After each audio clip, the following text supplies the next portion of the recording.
أعوذ بالله من الشيطان الرجيم ശപിക്കപ്പെട്ട പിശാചിൽ നിന്ന് അല്ലാഹുവോട് ഞാൻ ശരണം തേടുന്നു.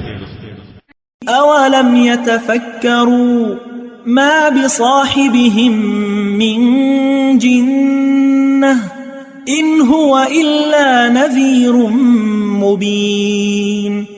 അവർ ചിന്തിച്ചു നോക്കിയില്ലേ, അവരുടെ കൂട്ടുകാരനായ മുഹമ്മദ് നബിക്ക് ഭ്രാന്തൊന്നുമില്ല. അദ്ദേഹം വ്യക്തമായി താക്കീത് നൽകിക്കൊണ്ടിരിക്കുന്ന ഒരാൾ മാത്രമാണ്. أولم ينظروا في ملكوت السماوات والأرض وما خلق الله من شيء وأن عسى أن يكون قد اقترب أجلهم فبأي حديث بعده يؤمنون.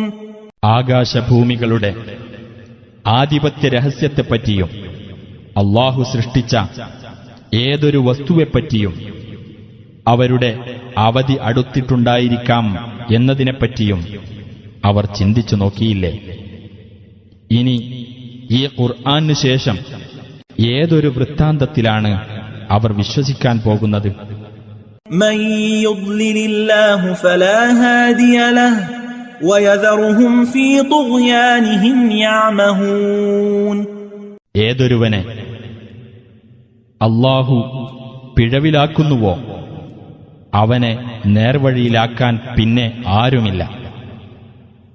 അവരുടെ ധിക്കാരത്തിൽ അന്ധമായി വിഹരിച്ചുകൊള്ളാൻ അല്ലാഹു അവരെ വിട്ടേക്കുന്നതുമാണ്.